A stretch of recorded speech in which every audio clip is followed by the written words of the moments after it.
Bismillahirrahmanirrahim. Assalamualaikum warahmatullahi wabarakatuh. Bertemu lagi bersama dengan Ibu dalam pelajaran bahasa Arab tentunya. Alhamdulillah kita masih bisa dipertemukan kembali dalam video ini yang insya Allah kita akan membahas tentang bagaimana cara menulis huruf sambung Arab atau huruf Arab itu biasa kita kenal dengan huruf hijaiyah. Nah, ini adalah bagaimana cara kita untuk bisa merangkai tulisan Arab. Salah satunya itu kita harus mengetahui huruf hijaiyah terlebih dahulu. Baik, untuk itu mari kita ketahui huruf hijaiyah itu seperti apa. Oke, sebelum kita ketahui huruf hijaiyah itu seperti apa, ada beberapa langkah yang harus kita ketahui untuk dapat merangkai menjadi sebuah kata, menjadi sebuah kalimat seperti itu ya. Karena ketika huruf tunggal itu dia tidak memiliki makna. Beda lagi nanti ketika huruf tunggal itu sudah dirangkai atau sudah digabungkan dengan huruf yang lainnya, maka dia nanti memiliki makna yang sempurna. Oke, 3 langkah berikut adalah: 1. Mengetahui bentuk huruf hijaiyah. Kemudian yang kedua, mengetahui syakal atau tanda baca. Dan yang terakhir ini kita mengetahui arah atau cara menulis huruf Arab. Karena memang tentunya berbeda ya cara kita menulis huruf Indonesia dan Arab. Untuk Indonesia kita menulis arahnya dari kiri ke kanan.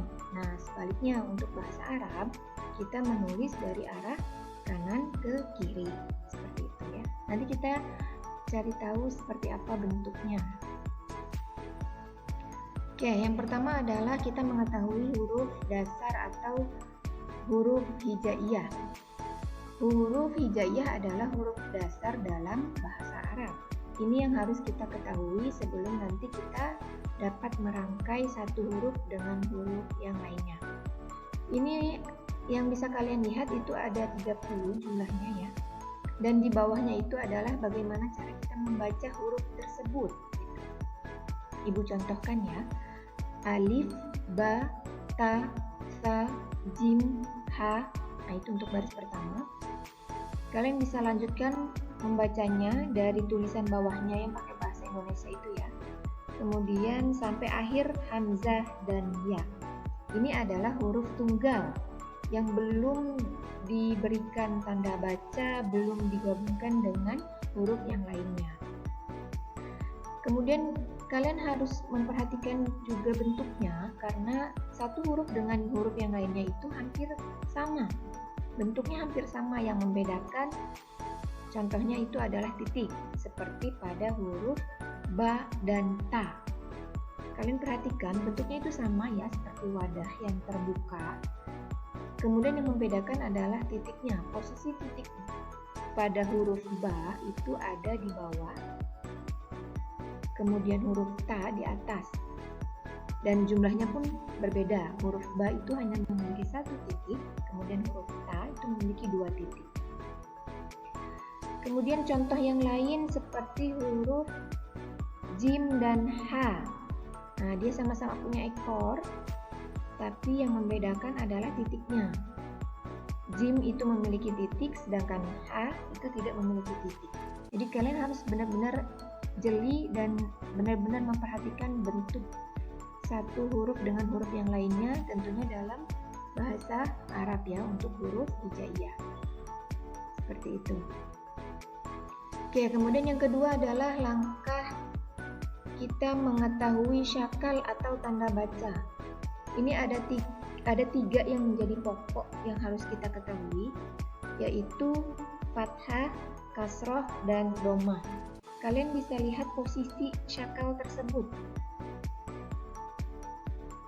Syakal fathah posisinya berada di atas daripada huruf hijaiyah itu sendiri. Kemudian kasroh itu berada di bawah daripada huruf hijaiyah. Dan yang terakhir adalah dhammah. Dhammah ini sama dengan fathah, berada di atas, hanya bentuknya saja yang berbeda. Seperti itu ya. Nah, ini adalah pokok dari syakal atau tanda baca yang harus kita ketahui. Kemudian yang terakhir adalah arah menulis untuk bahasa Arab. Tentunya tadi arahnya itu adalah dari kanan ke kiri. Seperti apa sih contohnya dari kanan ke kiri? Nah, ini. Seperti tanda panah ini, jadi arahnya dari kanan ke kiri ya. Berbeda dengan atau kebalikan daripada kita menulis bahasa Indonesia. Karena ini banyak yang juga keliru ketika dia memang baru pertama menulis bahasa Arab. Contohnya seperti ini. Nah, Alhamdulillahirabbil alamin. Itu tulisannya dari arah kanan ke kiri ya. Ini adalah cara menulis bahasa Arab yang tepat. Ibu bandingkan dengan tulisan Arab yang kurang tepat ya. Nah, ini. Kalian menulis dari arah kiri ke kanan, kemudian juga langkahnya salah. Alhamdulillahi rabbil alamin. Nah, jadi seolah-olah kita membaca bahasa Indonesia. Nah, itu fatal ya, salah. Kemudian yang seperti ini sama dengan yang atas, tapi letaknya berbeda. Letaknya tetap sama seperti kalian menulis bahasa Indonesia, itu pun salah. Jadi yang tepat adalah cara menulis Arab itu dari kanan ke kiri seperti yang tadi dicontohkan pertama kali ya, yang di atas. Nah, itu adalah 3 langkah yang harus kita ketahui untuk mampu menulis atau merangkai huruf Arab tersebut menjadi sebuah kata atau kalimat yang sempurna. Baik, kita perdalam sedikit untuk syakal. Tadi kan ada 3 pokok yang harus kita ketahui, ada fathah, kasrah, dan dhammah.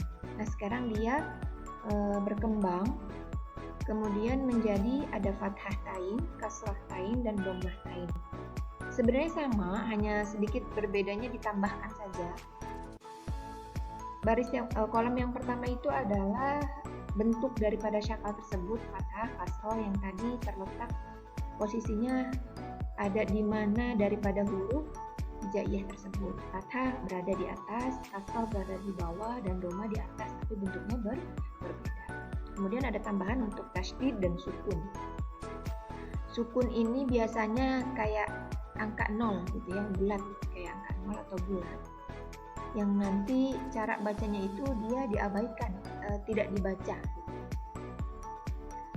Kemudian yang kedua ini adalah nama daripada tanda tersebut. Fathah, kasrah, dhammah, fathah tain, kasrah tain, dhammah tain, tasydid, dan sukun. Yang terakhir ini adalah cara baca daripada syakal ini. Fathah dibacanya A, kasrah dibacanya I, dhammah dibacanya U, fathah tain dibacanya an, kasrah tain dibaca in, dhammah tain dibaca seperti itu. Nah, ini pengembangan daripada pokok yang tadi, 3 pokok yang tadi ya. Oke, itu adalah cara kita untuk mengetahui syakal atau tanda baca. Untuk apa sih?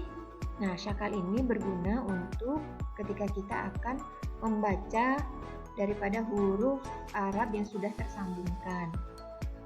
Kemudian yang kedua, bisa juga untuk kita menuliskan Latin daripada kata tersebut, seperti itu. Jadi memudahkan kita untuk menulis Latinnya seperti apa. Nah, ini contohnya ya. Tadi kita sudah mengetahui huruf hijaiyah tunggal, kemudian kita sudah mengetahui juga syakalnya atau tanda baca. Sekarang kita praktekkan, gabungkan 2 langkah ini menjadi 1. Seperti apa? Kita lihat yang paling kanan. Huruf Arab atau huruf hijaiyah tunggal, tadi kan cara bacanya alif, ba, ta, ta, jim, ha, dan seterusnya. Tapi akan berbeda ketika dia sudah diberikan syakal. Jadi cara bacanya seperti ini. Ketika huruf hijaiyah tunggal diberi syakal fathah, maka dibaca a, ba, ta, sa, ja. Berbeda ya. Sekarang perhatikan ketika huruf hijaiyah tersebut diberi syakal kasroh, maka dibaca I, B, T, C, G. Berbeda juga kan dengan bacaan yang tadi? Nah, ini yang terakhir. Ketika huruf hijaiyah diberi syakal dhammah, maka dibaca U, Bu, Tu, Su, Ju. Bu, kalau diberi syakalnya fathatain dibacanya gimana? Tadi cara bacanya kan fathatain itu an, maka hurufnya dibaca an, ban, tan, san, jan. Kalau kasrah in, bin, tin, sin, jin. Kalau dhammah un, bun, tun, sun, jun. Nah, seperti itu. Kalian bisa praktekkan sendiri, baca sampai akhir ya. Ibu contohkan satu baris saja. Oke, kita sekarang masuk kepada pembagian huruf hijaiyah atau huruf Arab yang tadi. Ada dua. Yang pertama, huruf yang bisa digabung dimanapun. Maksud dari dimanapun ini adalah posisi dia digabungkan, baik itu di awal, di tengah, atau di akhir. Jumlahnya kurang lebih ada 22 huruf. Ibu contohkan satu ya, huruf ba. Kalian perhatikan, huruf ba bisa digabung baik di awal, di tengah, dan di akhir. Contoh, ada huruf ba, ya, dan ta. Bagaimana cara menggabungkannya? Menjadi baitun. Ini karena dia sudah diberikan syakal. Ba diberi syakal fathah, ya diberi syakal sukun, dan ta diberi syakal dhammah. Tain, seperti itu. Nah, cara menggabungannya seperti apa, Bu? Pokoknya begini ya. Caranya adalah mau berapa huruf pun yang ada, itu gabungkan atau ambil kepalanya saja, kemudian huruf yang terakhir ambil semua badannya. Coba kalian perhatikan, huruf ba, ya itu hanya diambil sedikit, ambil kepalanya saja. Nah, nanti ketika huruf ta, karena dia adalah huruf terakhir, maka ambil semua badannya. Menjadi seperti itu tulisannya. Bisa diperhatikan ya. Nah, itu adalah huruf ba ketika dia di awal. Kemudian ba ketika di tengah, ada di contoh pada kalimat yang ketiga. Atau ba digabungkan di akhir. Ada contoh pada kata yang kedua. Kalian bisa perhatikan satu persatu. Seperti itu ya. Kemudian yang kedua, huruf yang tidak bisa digabung dengan huruf setelahnya. Itu ada 6 huruf, alif, dal, za, ro, zai, dan waw. Dia tidak bisa digabungkan dengan huruf setelahnya. Baik itu huruf yang 22 tadi. Tapi dia bisa digabung dengan huruf yang sebelumnya. Dengan huruf yang 22 tadi. Contoh, ada huruf dal, lam, dan waw. Dal, karena dia huruf pertama, maka dia berdiri sendiri.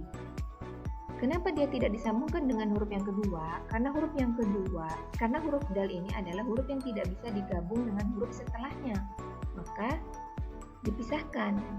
Tetapi beda dengan contoh yang kedua. Karena dal ini posisinya di tengah dan sebelumnya ada huruf yang bisa digabung dimanapun, maka gabungkan menjadi mad, rosatun, seperti itu. Kalian perhatikan satu persatu ya. Nah, jadi dua pembagian huruf hijaiyah ini yang nanti menentukan kalian bisa merangkai daripada huruf Arab tersebut gitu. Ingat-ingat 22 huruf itu dia bisa digabung dimanapun, baik di awal, di tengah, dan di akhir. Sedangkan yang 6 huruf itu tidak bisa digabung di awal. Maksudnya tidak bisa digabung dengan huruf sebelumnya, tapi dia bisa digabung tidak bisa digabung dengan huruf setelahnya, tapi dia bisa digabung dengan huruf sebelumnya, dengan catatan huruf sebelumnya itu yang 22 tadi. Seperti itu ya. Nah, ini adalah contoh yang sempurna. Jadi, ketika huruf hijaiyah dia sudah digabungkan dengan huruf yang lainnya, kemudian dia sudah diberikan syakal atau tanda baca, maka dia memiliki arti yang sempurna, menjadi sebuah kata yang sempurna, seperti itu. Contoh, kalian perhatikan ada huruf mim, dal, ro, dan sin. Mim adalah huruf yang bisa digabung dimanapun, maka dia gabungkan dengan huruf setelahnya. Huruf setelahnya adalah dal. Dal ini adalah huruf yang tidak bisa digabung dengan setelahnya, tapi bisa digabung dengan sebelumnya, catatannya tadi, dengan huruf yang 22. Maka gabungkan dengan mim. Kemudian huruf ro adalah huruf yang tidak bisa digabung dengan setelahnya, maka dal dengan ro itu harus dipisah. Termasuk huruf ro pun harus dipisah dengan huruf setelahnya. Maka huruf ro dengan sin itu tidak digabungkan.